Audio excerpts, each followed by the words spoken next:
Good evening, everyone. My name is Eric Savini. I am the enrollment officer at the University of New Mexico Army ROTC program. I'm a retired Army officer. I served 24 years in the infantry, and I received my commission from the University of New Hampshire ROTC program. I didn't get it right, so they made me come back, and now I work as an Army civilian working for the ROTC program. Next slide, please. So something about Army ROTC that makes us different. We produce almost 70% of the officers for the Army each year. We have more scholarship opportunities across the board because we are the largest service.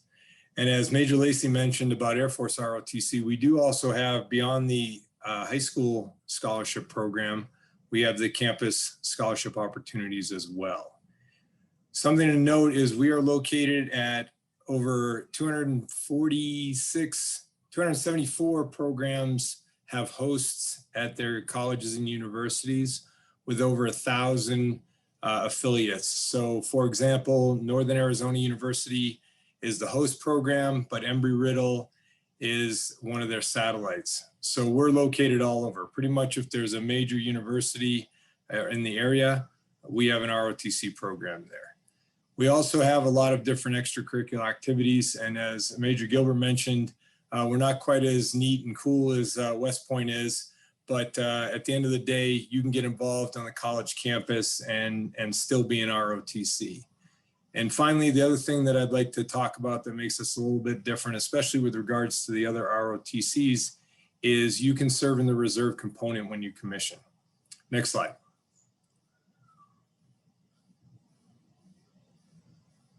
So the Army ROTC scholarship is a pretty lucrative scholarship. It offers full tuition and fees at any college or university, 100%.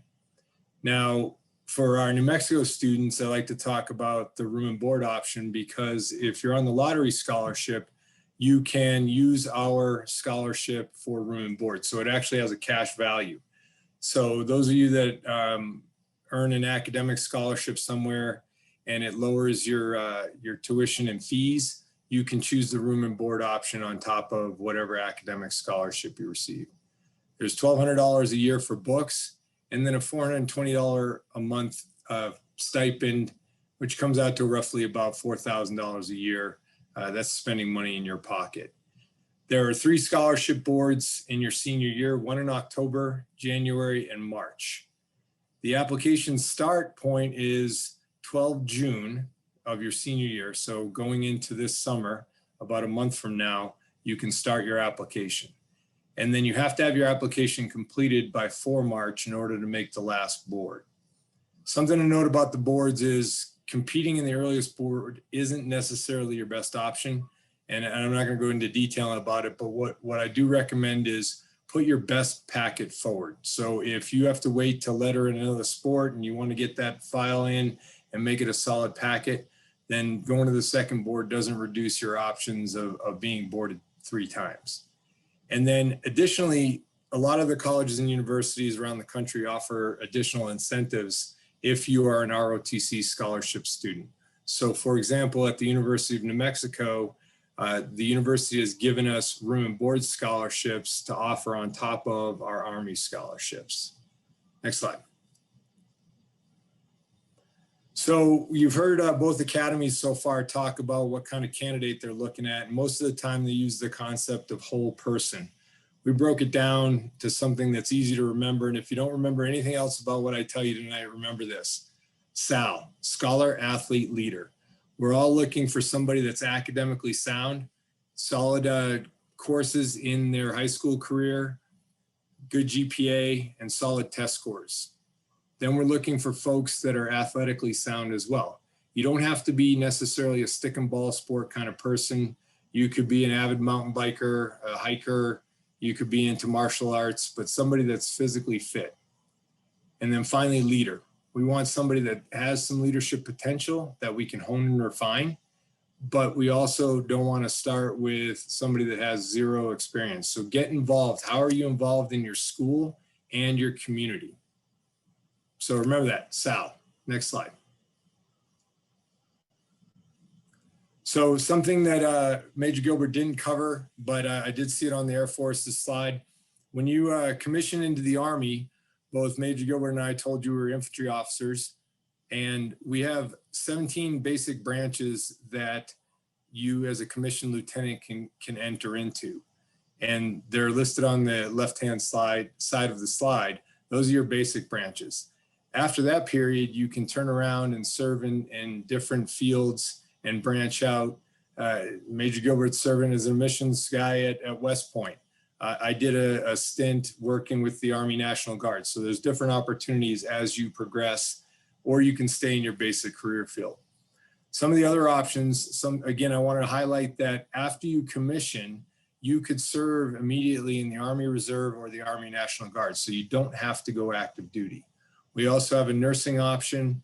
And then we have educational delay, which means if you want to go to medical school, dental school, veterinary school, one of those different career fields, you can apply for educational delay and seek that advanced degree to then come into the Army after you're done in one of those particular career fields. If you want to pursue a civilian career and you still want to serve, the Army ROTC was the only component commissioning source that allowed their commissionees to go into the reserve component. If somebody else knows something different, then they'll tell you along the way. Next slide, please. So what is it like being a cadet on campus? Well, we regard you as a student first. You have to get a degree, otherwise you can't commission. So for Army ROTC, you're gonna have a 1 to 3 credit class. It's gonna meet once or twice a week, and it's gonna be sort of kind of like a regular academic class, typically taught by one of our uniformed cadre members. And then we have leadership labs, which is where you do your hands-on Army type training. We do physical fitness training on campus. We have extracurricular activities, and I'll show you some pictures of those in a minute. We have clubs, we have military schools, and we have summer training. So again, I'll dovetail off of what Major Gilbert says.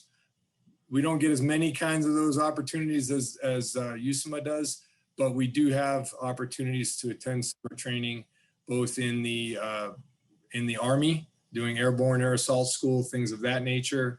We do internships with some of the industries and some of the units out in the Army. The bottom line, and this is the highlight here, is if you want to experience a traditional college environment and still earn your commission, then ROTC may be the right choice for you. As Major Lacey also said, I want to say we don't have a problem being the backup plan. We always recommend apply to everything. The worst thing that could happen is everybody tells you no. The best thing that could happen is you have options. For our application, you're going to need your transcripts, your ACT, SAT. You're going to have to do a fitness assessment and then an interview. And I'll reiterate what everybody said about the interview: prepare and don't go in cold. Next slide, please. So these are just some examples of how we operate in and around campus and how we stay involved as a Corps of Cadets and as part of the community. Barring that, I'll leave my contact information. I will tell you that I will help any of you that are interested, regardless of whether you want to go to U.N.M. I do the interviews for the local area. Give me a call if you have questions about anything in the Southwest region. I know most of my counterparts, and I will help you go wherever you want to go. Thank you for your time.